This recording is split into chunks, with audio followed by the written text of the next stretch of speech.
साल 2014 में एक 14 साल की लड़की घर से अचानक गायब हो जाती है। गायब होने के बाद ये मामला पुलिस स्टेशन में पहुंच जाता है और पुलिस वाले घर वालों पर ही शक करने लगते हैं। उसमें से पिता और बेटे को पकड़कर उन्हें जेल के अंदर भेज दिया जाता है। लगभग कई साल का समय ऐसे ही बीत जाता है। साल 2023 आ जाता है, यानी कि 9 साल उस लड़की को घर से गायब हुए हो जाते हैं। उसके बाद अचानक वो लड़की उसी गाँव के अंदर पहुँच जाती है।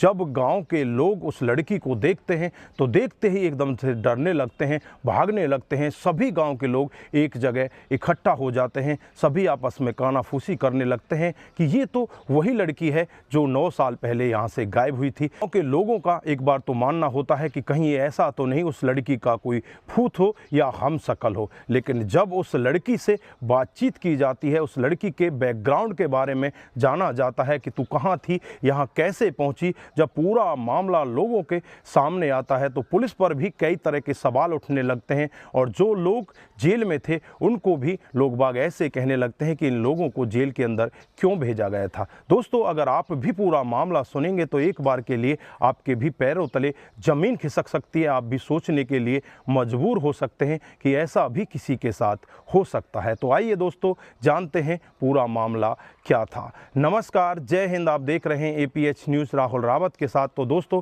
आज की जो हकीकत की घटना आपको बताने जा रहा हूं, मध्य प्रदेश में एक जिला पड़ता है छिंदवाड़ा, इसी के जौनपाल की ये हकीकत की घटना है। यहाँ पर एक परिवार जिसमें पिता का नाम सन्नू अकाई होता है, उसका बेटा होता है जिसका नाम सैनी होता है, उसकी एक बेटी होती है 14 साल की जिसका नाम कंचन होता है। इनका परिवार घर में काफ़ी हंसी खुशी रहता है और जो पिता होता है वो दिहाड़ी मजदूरी का काम किया करता है, बेटा भी ऐसे ही कामकाज किया करता है। साल 2014 का वाक़या होता है जब इनकी ये लड़की जो 14 साल की होती है घर से अचानक गायब हो जाती है। गायब होने के बाद जो पिता और भाई होते हैं नज़दीकी पुलिस स्टेशन में जाकर अपनी बेटी की गुमशुदगी की रिपोर्ट दर्ज कराते हैं और रिपोर्ट दर्ज कराने के बाद वो मामला पुलिस वाले ऐसे ही ठंडे बस्ते में डाल देते हैं। उसके बाद वो मामला आया गया हो जाता है, उस फाइल से कभी धूल ही नहीं उठ पाती। फिर साल 2021 आ जाता है, यानी कि 7 साल बाद ऑपरेशन मुस्कान चलाया जाता है। जो मध्य प्रदेश के अंदर जो लड़कियां नाबालिग थीं, जो घर से बिछड़ी हुई थी, उन्हें ढूंढने की कोशिश की जा रही थी और उन्हें उनके घर वापस लाकर उनके माता पिता से मिलाया जा रहा था। इसी ऑपरेशन के तहत इस लड़की का नाम भी आता है जिसका नाम कंचन होता है। इसे भी ढूंढने की कोशिश की जाती है और ढूंढते हुए घर पर वो लोग पहुंच जाते हैं। पुलिस वाले जब घर वालों से बातचीत करते हैं तो घर वालों के ऊपर दबाव दिया जाता है, तो घर वाले टूट जाते हैं और टूटकर उन्हें एक ऐसा सत्य बताते हैं जिसे सुनकर पुलिस वाले भी अचंभित रह जाते हैं। भाई से पूछताछ की जाती है तो भाई सारा जुर्म कबूल कर लेता है। वो बताता है कि मैंने ही अपनी बहन को इस तरह से मौत के घाट उतारा था। उसके बाद पिता ने भी उसका साथ दिया था। दोनों ने बताया था कि एक दिन का वाक़या होता है जब बहन से बाहर जाने के लिए मना किया जाता है तो बहन उनसे कह देती है कि मैं बाहर जाऊंगी और उस लड़के से मिलूंगी जिसका नाम राम स्वरूप होता है, जो गांव का ही रहने वाला होता है।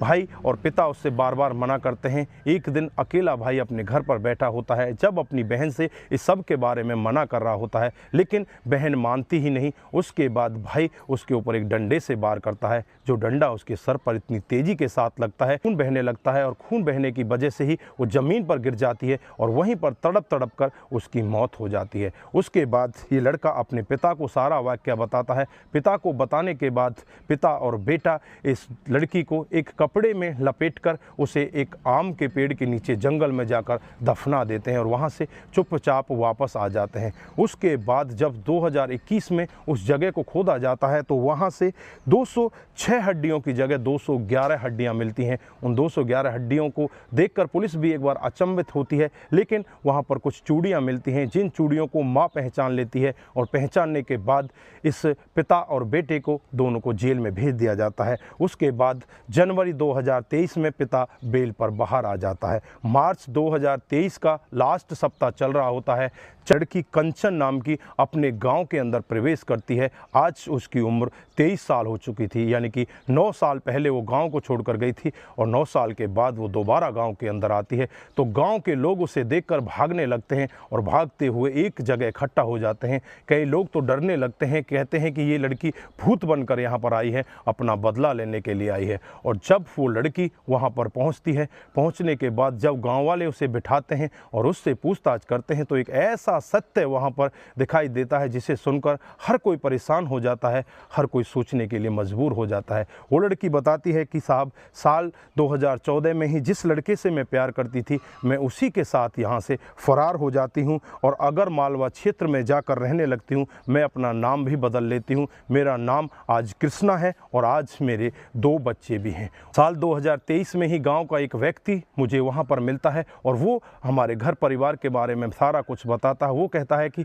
तेरे मरने के जुर्म में तेरे पिता और तेरे भाई तो जेल काट रहे हैं, तू यहाँ पर जिंदा है, ये कैसे हुआ। उसके बाद मुझे लगता है कि क्यों ना मैं अपने भाई और अपने पिता को जाकर बचाऊं। उसके लिए मैं सीधी गांव में आ जाती हूं। जब गांव वाले भी ये पूरा मामला सुन रहे होते हैं तो गांव के लोगों के भी पैरों तले जमीन खिसक जाती है और पुलिस पर सभी लोग इस तरह से अविश्वसनीय हो जाते हैं, पुलिस के ऊपर दबाव देने लगते हैं। तुरंत ही नज़दीकी पुलिस स्टेशन में जाया जाता है और वहां जाकर सारा मामला बताया जाता है।